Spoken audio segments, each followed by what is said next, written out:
Ustadz. Nama saya Qatrun Nada Syakura. Saya Alif Tasya Permata. Saya Desi Evarstuti. Kami akan membahas dari materi mata kuliah Governansi Digital dengan dosen Padinda Aulia Rahman, SEMA, dengan topik pembahasan e-education. Semoga dengan video kita kali ini dapat bermanfaat dan menambah wawasan bagi kita semua. Terima kasih. Beberapa tahun yang lalu, dunia pendidikan di negeri ini diributkan dengan masalah penyelenggaraan kelas jarak jauh jenjang strata 1 dan 2 yang diselenggarakan oleh beberapa universitas konvensional di Indonesia. Sebenarnya, tujuannya cukup mulia dan rasional, yaitu untuk memberikan layanan bagi masyarakat di daerah yang belum mempunyai program pendidikan itu, sehingga masyarakat dapat berhemat, walaupun secara agak tersamar, kandung maksud bisnis juga ekonomis untuk meraih keuntungan dari penyelenggaraan program kelas jauh tersebut. Pengertian e-education adalah singkatan dari Electronic Education, merupakan sistem pendidikan berbasis media elektronik seperti radio dan televisi. Dan sekarang, e-education adalah pendidikan yang menggunakan internet sebagai media utamanya. Sistem e-education memungkinkan untuk diakses melalui berbagai terminal di berbagai tempat sesuai dengan mobilitas pengaksesnya, sehingga lahirlah mobile education atau m-education. E-education merupakan suatu istilah yang digunakan untuk memberi nama pada kegiatan-kegiatan pendidikan yang dilakukan melalui internet. E-education lahir atas inovasi dari para ahli teknologi informatika dan para pendidik yang kiranya akan menjadi tren baru pendidikan di masa depan. Tujuan dasar dari e-education ialah menciptakan sistem yang memudahkan dan menyederhanakan proses untuk mengupload dan mendownload materi pendidikan, sehingga pendidikan dapat setiap saat memperbarui modul-modulnya. Oleh karena itu, perlu adanya sistem sarana pembelajaran e-education yang berbasis multimedia agar dapat membantu mahasiswa untuk menyelesaikan masalahnya, juga termasuk siswa juga. Aplikasi berbasis web ini menyediakan akses suatu titik tunggal dari informasi online terdistribusi seperti dokumen yang terdapat pada sistem pencarian, hal citra, dan link ke situs khusus. Untuk memudahkan pengguna disediakan fasilitas pencarian dan pengorganisasian, juga penelusuran informasi melalui kategori, menempatkan informasi berupa gambar, menampilkan informasi berupa data, menampilkan informasi berupa berita internal, dan menampilkan berita secara eksternal. Konsep e-education. Konsep pendidikan dengan menggunakan internet sebagai media disebut e-education dari kata yaitu elektronik dan education, pendidikan. Pada prinsipnya bukan hanya membangun halaman web pertama, tidak hanya berkaitan dengan soal teknis mendigitalkan informasi sekolah melalui internet. Yang kedua, mampu menghadirkan suasana ilmiah di dunia cyber. Melalui konsep e-education yang menitik beratkan pembelajaran melalui media komputer dan internet, diharapkan para pelajar dan mahasiswa dapat lebih memperluas ruang geraknya dalam memperoleh pendidikan, sehingga tidak terpaku pada keterbatasan kapasitas institusi dan sarana serta prasarana lainnya. Pengertian dari konsep e-education ialah sebuah sistem virtual paralel dengan sistem nyata atau fisik, bukan sekedar network atau internet dan aplikasi berbasis web, komponen-komponen non fisik, materi kuliah, tugas, diskusi, juga ujian dan sebagainya disajikan dalam format virtual.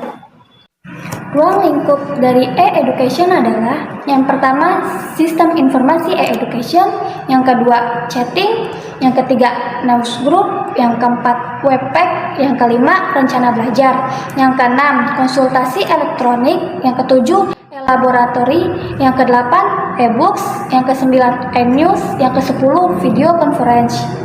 Komunitas e-education adalah yang pertama internal, yang kedua penyelenggara institusi pendidikan, yang ketiga guru, yang keempat siswa, yang kelima eksternal, yang keenam LSM yang concern terhadap pendidikan, yang ketujuh pemerintah, yang kedelapan pengguna lulusan, yang kesembilan dan pendidikan, yang kesepuluh orang tua siswa, yang kesebelas penerbit e-book e-media, ke-12 penyedia infrastruktur e-education, yang ke-13 forum lembaga pendidikan. Manfaat dari e-education: melihat peluang dan kekuatan yang ada dalam e-education menjadi salah satu alternatif pilihan yang perlu untuk diterapkan dalam rangka memeratakan pendidikan di Indonesia.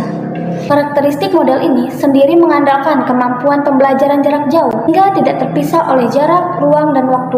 Dengan demikian, daerah-daerah yang awalnya sulit disentuh dengan model pendidikan konvensional tentu akan teratasi dengan penerapan IT dalam bidang pendidikan ini. Hal ini tentunya juga menjadi penghematan tersendiri dari sisi anggaran. Bukankah semakin jauh jarak yang ditempuh untuk mendapatkan informasi dengan cara konvensional memperbesar biaya, belum lagi resiko dan hambatan lain dalam perjalanan? Ada banyak manfaat yang dapat dipetik baik oleh lembaga pendidikan, siswa, dan masyarakat pada umumnya. Adapun rincian manfaat e-education sebagai berikut. Bagi lembaga pendidikan, yang pertama, memperpendek jarak. Lembaga pendidikan dapat lebih mendekatkan diri dengan siswa-siswi, di mana jarak secara fisik dapat diatasi dengan mengklik situsnya. Sementara itu, birokrasi antara pendidik dan mahasiswa dapat dipersingkat, di mana siswa dapat langsung mengirimkan pesan dan melakukan konsultasi langsung melalui email. Yang kedua, perluasan pasar. Jangkauan pasar peserta didik dapat menjadi luas dibandingkan dengan sistem pendidikan tradisional yang dibatasi oleh lokasi. Yang ketiga, perluasan jaringan mitra kerja. Selain perluasan pasar, lembaga pendidikan juga melakukan perluasan jaringan mitra kerja. Secara tradisional, sangat sulit bagi semua lembaga pendidikan untuk membangun berkomunikasi dengan lembaga atau perusahaan di luar kota atau bahkan di luar negeri. Namun, melalui pembuatan situs lembaga, maka kontak itu dapat dilakukan secara mudah, cepat, dan murah. Yang keempat, biaya terkendali. Lembaga pendidikan tidak perlu hadir secara fisik di berbagai kota dan penjuru dunia, namun dapat melakukan proses pendidikan di berbagai lokasi. Di samping itu, perkuliahan tidak memerlukan biaya pembangunan fisik dan pengaturan jadwal kelas yang sangat membebani pejabat jurusan dan universitas. Melalui sistem ini, biaya komunikasi juga dapat ditekan serendah mungkin. Yang kelima, hemat. Melalui pola paperless di mana distribusi materi pendidikan, jawaban tes dapat dilakukan secara elektronik, sehingga akan menghemat dari segi waktu untuk mengintegrasikan dengan database yang ada di komputer pusat waktu pengiriman maupun biaya kertas dan perangko.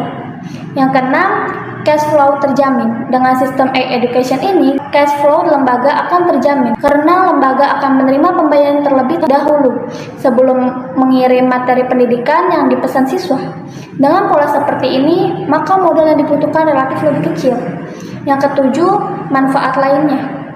Antara lain, meningkatkan citra lembaga, meningkatkan layanan pendidikan, menyederhanakan proses, meningkatkan produktivitas, mempermudah akses informasi, mengurangi biaya transportasi, dan meningkatkan fleksibilitas. Adapun manfaat bagi siswa yang pertama adalah hemat, di mana siswa dapat meningkatkan proses pendidikan setiap saat dengan akurat, cepat, interaktif, dan juga murah. Yang kedua adalah biaya yang terkendali. Biaya transportasi menuju lokasi sekolah dapat ditekan sesederhana mungkin karena semua proses dapat dilakukan di balik meja dan hanya mengklik mouse. Yang ketiga, fleksibel. Siswa dapat mengikuti proses pendidikan dari berbagai tempat dengan mudah, seperti di rumah, di tempat peristirahatan, warnet, serta tempat lainnya. Siswa juga tidak perlu mengkondisikan diri untuk berpakaian dan berpenampilan yang rapi. Lalu ada manfaat bagi masyarakat umum. Yang pertama, lahirnya era e-education membuka peluang kerja baru dengan pola kerja yang permodelannya baru. Oleh karena itu, e-education tidak akan menggantikan sepenuhnya sistem tradisional. Yang kedua, e-education akan menjadi wahana kompetisi antar lembaga pendidikan yang mengglobal, sehingga masyarakat dapat menikmati materi pendidikan yang berkualitas dan berstandar dengan harga kompetitif. Selanjutnya, bagi dunia akademis, lahirnya era e-education memberikan tantangan baru bagi dunia akademis untuk mempersiapkan SDM yang memahami dan menguasai bidang tersebut. Yang kedua, peran peneliti ditantang untuk melakukan analisis terhadap pergeseran pola belajar, proses pendidikan, dan pembayaran sistem kredit semester dalam usaha menentukan kesepahaman baru dan mengembangkan teori dan konsep baru. Yang ketiga, sistem education juga membuka kerangka baru dalam penjualan jasa pendidikan di samping teknologi internet yang memungkinkan dilakukan akses material pendidikan di dalam jarak jauh. Dari perkembangan itu, dunia akademis ditantang untuk menemukan pola pendidikan jarak jauh yang bermutu. Kelebihan e-education di Indonesia menurut Budi Sutejo Darman Utomo pada 2003 meliputi 1. Mengatasi kekurangan infrastruktur pendidikan secara fisik agar terjadi pemerataan pendidikan yang menjangkau masyarakat secara luas. Penyediaan gedung, perpustakaan, laboratorium, pengajaran, dan asrama lainnya telah menjadi beban yang tidak ringan bagi dunia pendidikan selama ini, sehingga pendidikan belum dapat dinikmati secara merata oleh masyarakat. Yang kedua, education memberi peluang untuk melakukan penghematan dan penataan finansial secara terintegrasi dengan jangkauan perolehan peserta didik yang lebih luas dan sarana pendidikan yang serba virtual, seperti perpustakaan elektronik, laboratorium visual, dan sebagainya, telah membuka harapan untuk meningkatkan kesehatan finansial dunia pendidikan yang selama ini dikenal selalu defisit. Yang ketiga, pemenuhan terhadap tuntutan standar kualitas pendidikan dapat dilakukan melalui pembangunan lingkungan e-education, di mana lembaga yang memiliki kurikulum pendidikan yang standar dan berkualitas dapat diakses oleh siapa saja yang membutuhkannya. Memang di satu sisi, sejauh lembaga pendidikan akan terancam keberadaannya dengan adanya sistem pendidikan virtual ini. Namun, daerah lain yang masih mengalami kesulitan dalam penyediaan sarana pendidikan e-education menjadi solusi konkret yang standar dan murah. Yang keempat, sekolah lebih mudah beradaptasi dengan perkembangan terakhir dunia pendidikan melalui model e-education ini. Karena perubahan dan penyusunan materi pendidikan dapat dilakukan dengan mudah dan lebih murah dibandingkan lembaga pendidikan konvensional. Yang kelima, model e-education ini lebih menawarkan fleksibilitas dan mobilitas bagi pengaksesnya. Tidak ada alasan soal waktu dan tempat tinggal masyarakat usai sekolah karena proses belajar mengajar yang terjadi dalam permodelan e-education tidak mengikat waktu dan tempat. Yang keenam, dalam lingkungan e-education, kecepatan transfer dan distribusi ilmu, pengetahuan, dan teknologi sangat cepat. Setiap satu materi pendidikan baru dapat segera disajikan. Sementara itu, melalui jaringan global, informasi tentang materi itu dapat didistribusikan sampai ke kota-kota kecil hanya dalam hitungan menit dan detik. Kekurangan dari e-education: pembelajaran yang tidak termotivasi dan perilaku belajar yang buruk akan terbelakang, tertinggal dalam pembelajaran. Pembelajar dapat merasa terisolasi dan bermasalah dalam interaksi sosial. Pengajar tidak mungkin selalu dapat menyediakan waktu pada saat dibutuhkan. Koneksi internet yang lambat dan tidak handal dapat menimbulkan rasa frustasi. Beberapa subjek atau mata kuliah bisa saja sulit direalisasikan dalam bentuk e-learning. Pembelajaran harus menyediakan waktu untuk pelajaran software atau aplikasi e-learning sehingga dapat mengganggu beban pembelajar. Pembelajar yang tidak familiar dengan struktur dan rutin software akan tertinggal dari teman sekelasnya. Kesimpulan dari materi e-education oleh kelompok kami yaitu education mempermudah kita dalam mengakses pembelajaran terlebih kepada masyarakat luas karena sistem yang diterapkan itu tidak membutuhkan biaya yang begitu besar dibandingkan pendidikan di jenjang sekolah hingga kuliah. Karena apa yang diberikan di education itu bisa diambil dari media radio, TV, juga internet.